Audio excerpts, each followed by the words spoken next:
To think there'd come a day when we'd share a meal here. I'll say. Still, I assumed it'd just be us. Actually, they're here on Ebina's orders. I made a lot of enemies before getting arrested. Plenty of people out there still hate my guts, it seems. Oh, I did what you asked. Got my passport right here. Ah, excellent.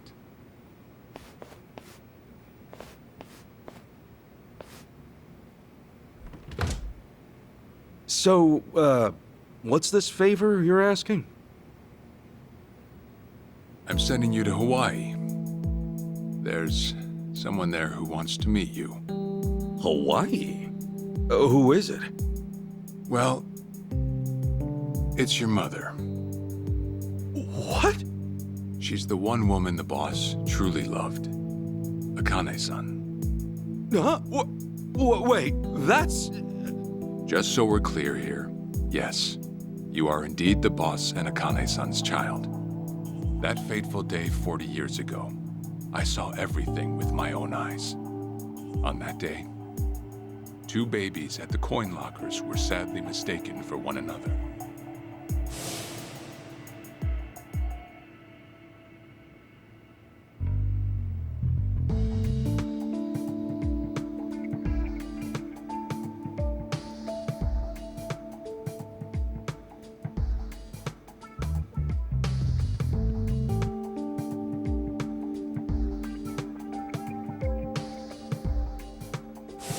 In a perfect world, you would have been raised as Masato Arakawa, the boss's own flesh and blood.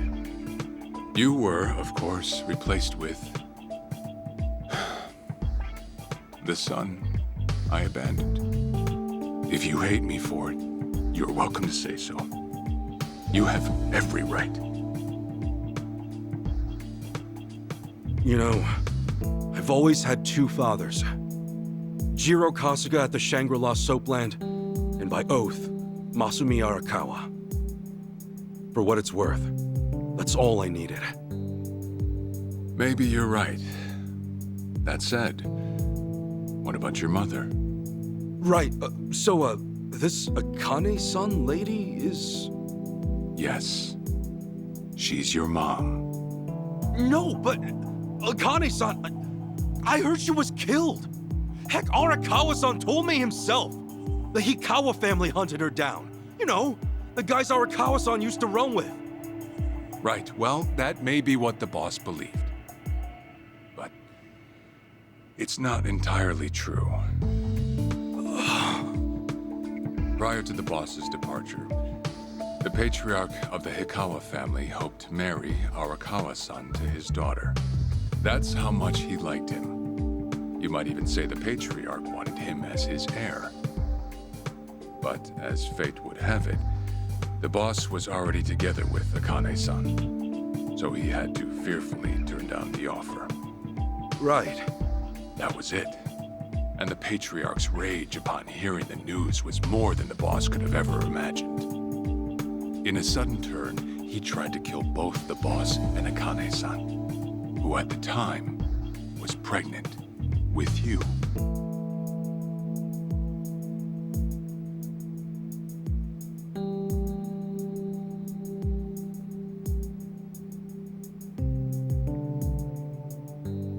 You see, the boss had heard Akane-san was caught by the Hikawa family, but he never saw her body for himself.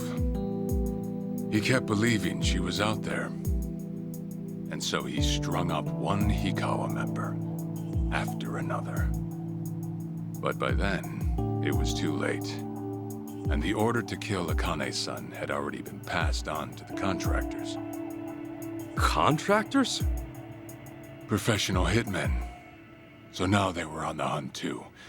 The Hikawa patriarch was playing all his cards. All that to kill Akane-san? Just her alone? Crossing the Yakuza carries a heavy toll. Surely I don't have to tell you that. It was then Arakawa made one last move. And in order to save your mom, He raided the Hikawa family HQ, all by himself.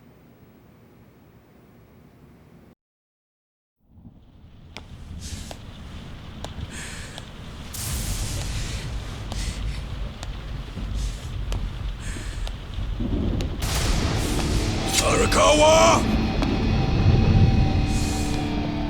You're going straight to hell, you damn traitor!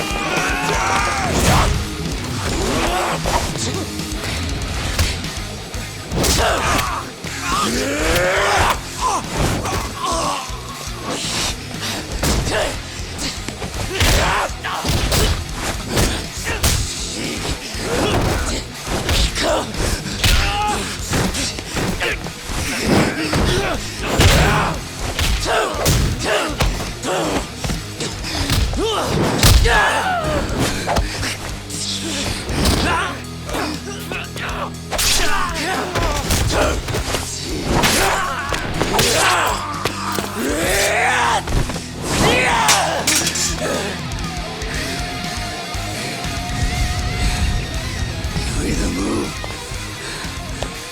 or die!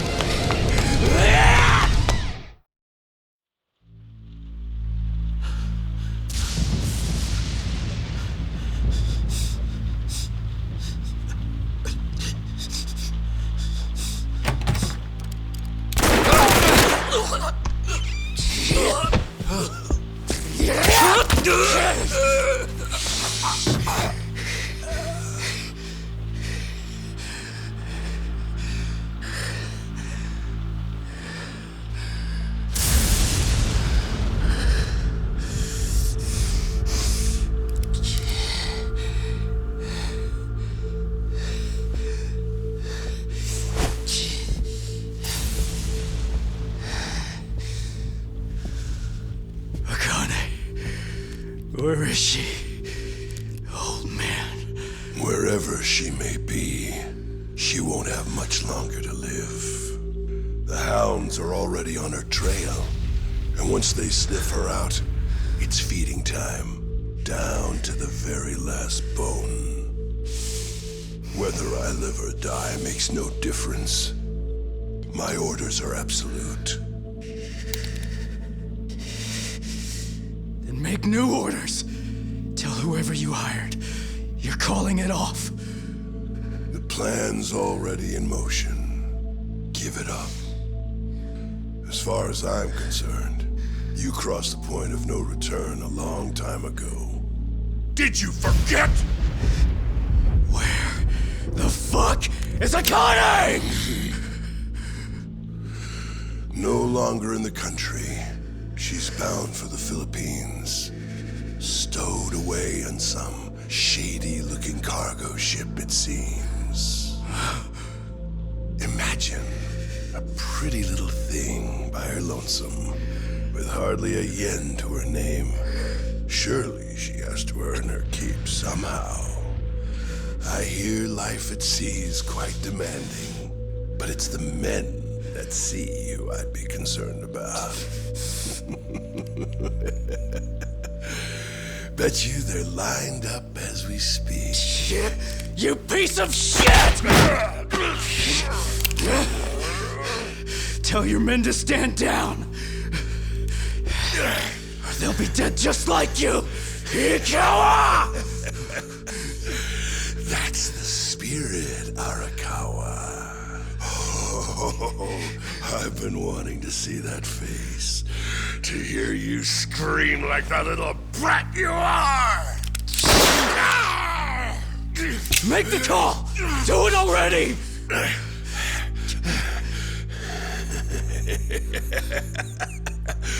One really has to wonder, though, how bad is your bitch holding up?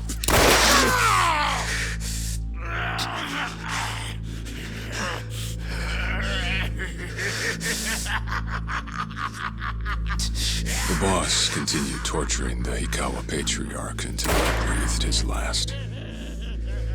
But no matter what he did, the madman kept on laughing. Till the bitter end.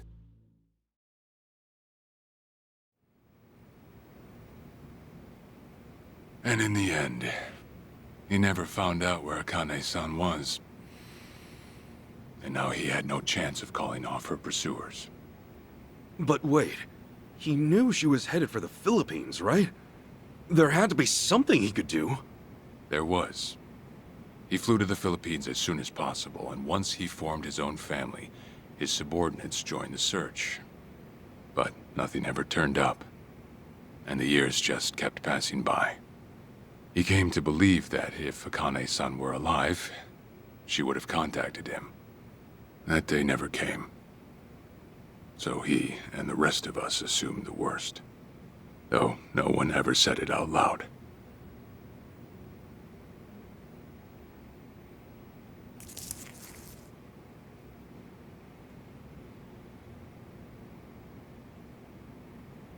Here. It's the photo of Akane-san the boss had us carry around. What? I can't imagine you've seen it. This is her? Akane-san? She's native Hawaiian, albeit with some Japanese blood mixed in. Then I have that blood too? Guess that's how it goes.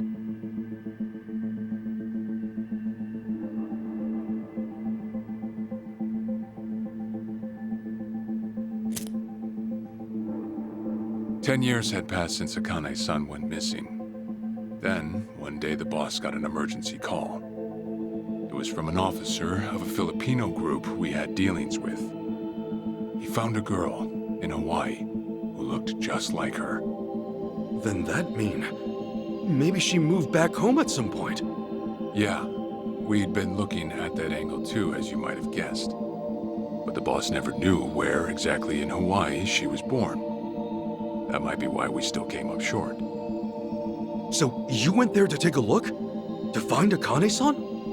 As soon as I got word, I was on the first flight out. It was just me, though. The boss stayed behind. Why? What? Why didn't he go with me? If I can afford to be blunt, it's because he was afraid. He'd had enough. A man can only have his hopes built up so many times. The stronger and more promising the lead, the bigger the hurt when it all fell through. I see. Makes sense. Anyway, off I went.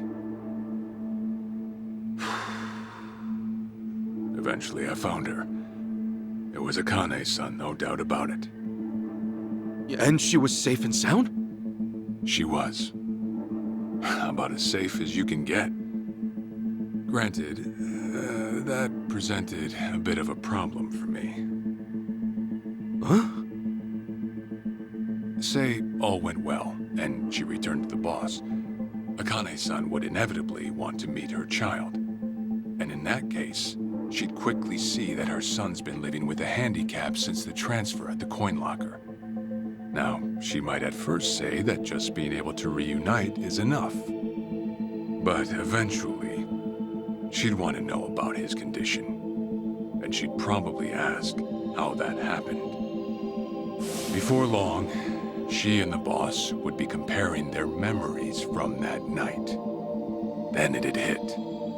They'd realize they transferred their baby at different lockers. How then would they treat Masumi Arakawa, the young master, the boy they believed was theirs? Well... No one truly knows what would have happened.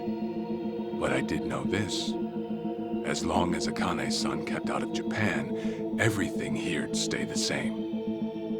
Neither I nor the young master would have to suffer. Wait, then you flew out to Akane-san too?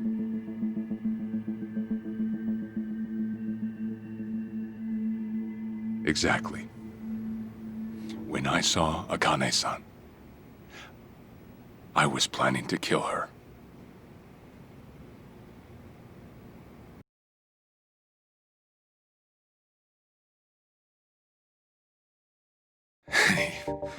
Even I couldn't help trembling. I I had every intention to get rid of the woman the boss loved. However, I ended up walking away, all thanks to something she said. If anyone asks, I've been dead a long time. And Akane-san has kids out there? It shouldn't come as a surprise if you think about it. A young girl on the run from hired killers, with absolutely no hope of contact from the man she loved. Who could blame her for anything? From then on, it was her life to live. So I decided to honor her wishes. I gave word to the boss that Akane-san was dead. I told him the Hikawa family had reached her first. That all I'd found was her lifeless body. Nothing more. The boss quietly accepted my report. The search for Akane-san was called off, and she was never spoken of again.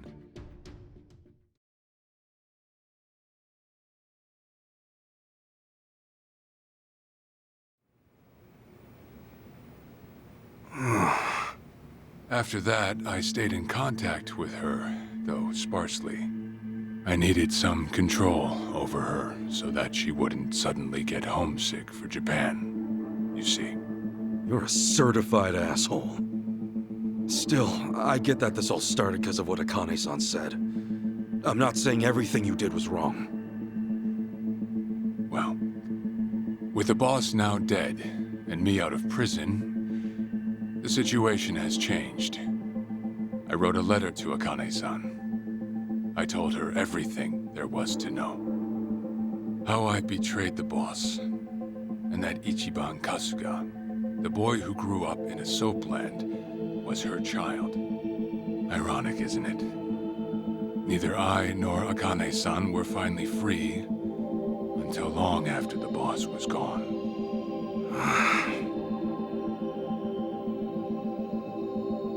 Anyhow, Ichi, Akane-san, she tells me she wants to meet you. She does? Me? Akane-san's home address. It's right there on the front. Is this a letter from Akane-san? It's just the envelope. The letter was to stay between me and her. I'm afraid I can't show it to you. Sure, I get that. Yeah, I'm sure it must be strange to be in your 40s and be asked to meet your mom for the first time. But Akane-san's only getting older. A son ought to set his mother's mind at ease before she passes on, don't you think? Well, yeah. This is just one more way for me to atone for all I've done. I'll be booking your flight to Hawaii. You'll leave tomorrow night. All that's left is how you feel about it. Will you go? Not for me, but for Akane-san. Please, won't you see her, Ichi? Captain. I beg you.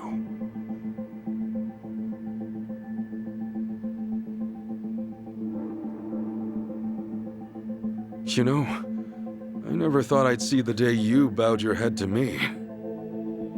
All right, I'll go see her.